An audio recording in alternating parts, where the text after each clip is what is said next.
destroying? I don't really know, to be honest. Fun little containers. You have to flame them, and as you can see, they whenever you flame them, it shoots a gem up for some reason, and you jump over it, and it breaks the container also for some reason.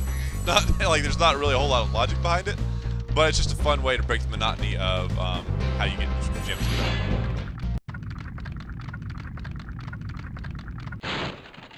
Hi, Spyro! Sparks the Dragonfly has been doing a good job protecting you. Make sure to keep him strong by feeding him lots of butterflies.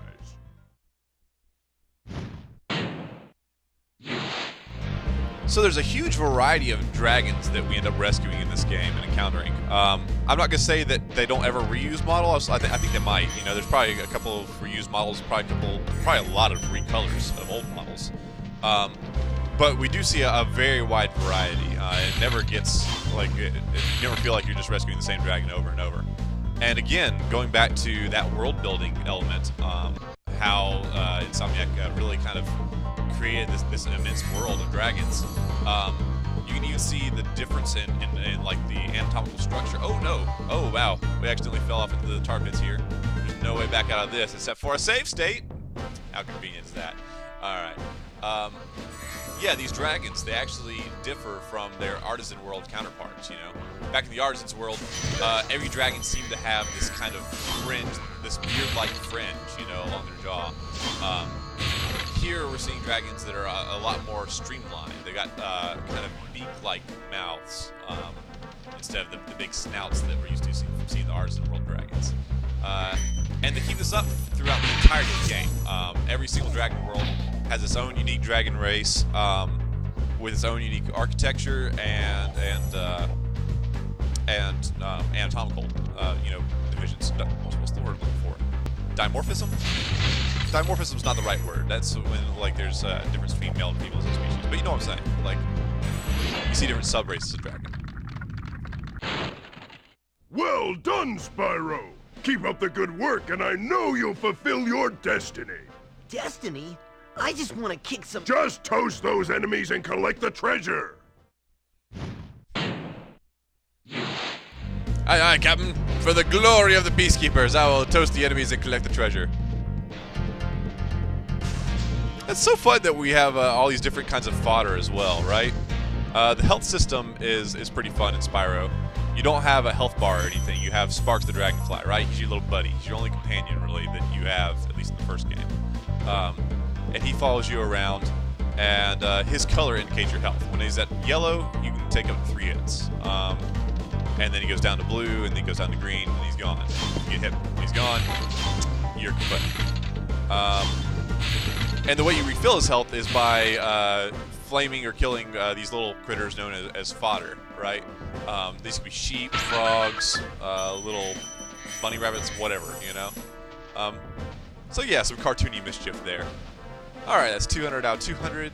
That's all of our treasure for this world. I think it's all our dragons as well. Let's go and double check on that. Yeah.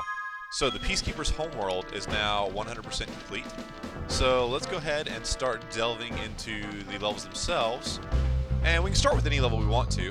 And in fact, I'm going to start with Cliff Town to begin with, just to kind of illustrate that. I love that the hub world structure of Spyro. You still get this kind of sense of progression. So, like, you can only you have to travel to the worlds in a certain order, right? You have to go to Artisans before you can go to Peacekeepers, before you can go to the next world, etc. But once you're within that world, you get to choose which levels you want to play in what order, and if you even want to play them. If you find a level's too hard, you can actually just skip it and move on. So here we have this, what looks to be like a Latin American kind of town, Cliff Town, and it's a ton of fun. As you might imagine, it is a town built on a cliff. Go figure. Again, the skyboxes in Spyro continue to be one of my favorite things about this game. I mean, it seems silly to lavish so much praise onto a skybox, but it really indicates such attention to artistic detail of bringing out the world. You know, even the backgrounds have so much detail worked into them. Now, interestingly, we've got these crazy characters that are attacking us, right? We have these little dudes that are like little caballeros with metal capes, right? And so they're of course immune to our flame, and we have to use our charge to defeat them, right? Ole! And we also have these big cooking mamas here, right? They got some kind of stew. I don't think they can actually damage you. I think they just push you back. Let's find out. Yeah, they just slap you back from the stew. Hey, get on back from the stew, Spyro. It's not dinner time yet. So they won't damage you. They just slap you back. But if they happen to slap you off the edge of a cliff, of which you can see there are many here in Clifftown, then it can be disastrous. You could actually just instant death. Look how we can actually flame these cacti, but they'll shake it off. Isn't that fun? Again, everywhere you look in this world, you see detail, you see personality. Insomniac really tried to imbue this world with as much character as they possibly could. It's great. Look at the architecture here. See, like how it has those you know, traces of Spanish elements and Latin American elements, but with this unique kind of fantasy setting.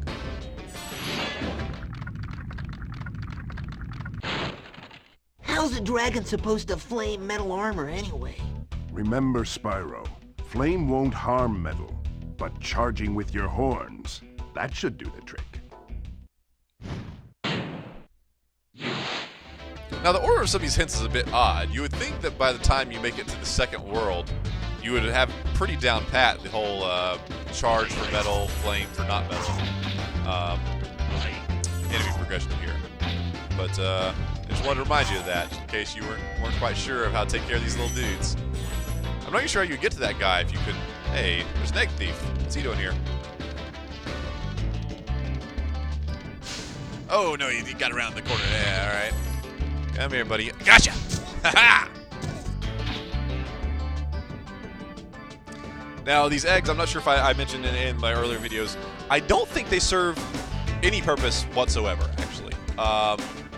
This is, you know, before we started seeing a lot of unlockables in video games.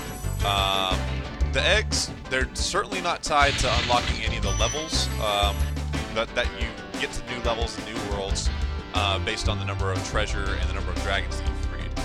Check out this cool little tarwal frog we have over here. And over there we can see that there's some birds and stuff and a dragon. There's gotta be some way we can get to that, right? Well, we'll just get to that in a second here. Just bear with me. Come on, exploring the world, see what we find. What was I talking about? I don't know. I just get distracted sometimes by just the art and character of this world. I forget what I'm talking about. Aha! Now it's interesting to note that the mamas were cooking soup. This weird kind of pink psychedelic soup. What are they cooking there? I don't know. Looks like it's laced with peyote or something. You get one gem for defeating the soup mama, and you also get another gem for flaming the pots. So make sure that as you're going through this level, you flame all the pots. If you're having trouble, you know, getting those last couple of gems, that's probably why. Gotcha. Aha! Oh yeah, I was talking about the dragon eggs. Yeah, the dragon eggs. There's something to collect. You can see if you open your inventory screen, you do have like a tracking of them. You know, I don't know that there's any real point to getting them, or just to, you know, have something extra to do and say that you beat the game 100%. Had a hard time lining up this actually. There we go. One measly red gem, I'll take it. Careful I don't charge off the edge here. So as you can see, as we get higher and higher up the side of this cliff here, I think it's pretty obvious how we're gonna get across that other side, right?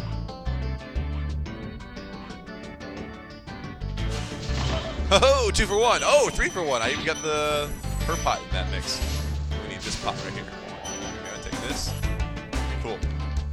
And go ahead and go up here and collect this treasure, but I'm not gonna return home yet. We still are not quite done with this level. We've got a couple dragons free, a little bit more treasure to collect.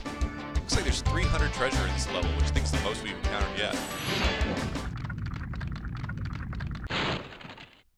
Hey, what's on the other side of that river? Why don't you glide there and find out?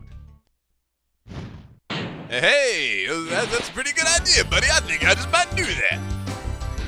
Woohoo! So part of what I love about this game, and it does hold a very high place in my heart, is just how easy it is to play. And when I say easy, I'm not necessarily referring to the difficulty level as far as like providing a challenge, right?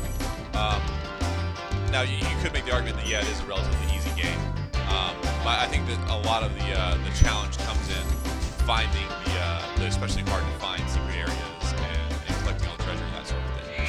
You know, you can pretty much progress through the levels and make it to the end with relatively little fuss.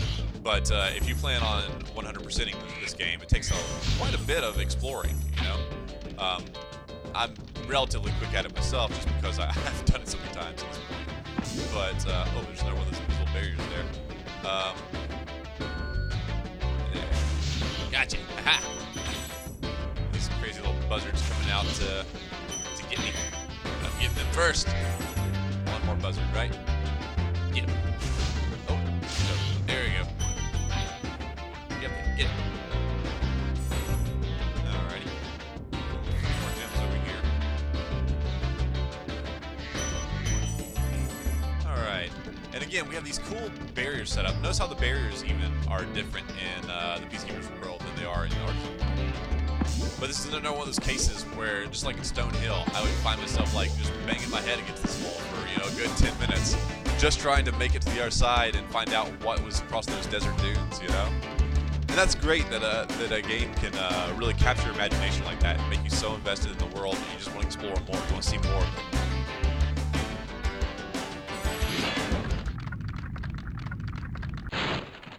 You've reached the highest point in Clifftown. You can get to almost anywhere from here. If I were you, I'd use that whirlwind there. Alright, cool. So now that we've gotten here to the highest point in Clifftown, it doesn't really seem like the highest point, does it? It almost looks like the, you know, across the way there was a little bit higher. And certainly that waterfall is a bit higher. I wish there was a way we could get up into that waterfall and see something back there, but I don't think we can. So now we can start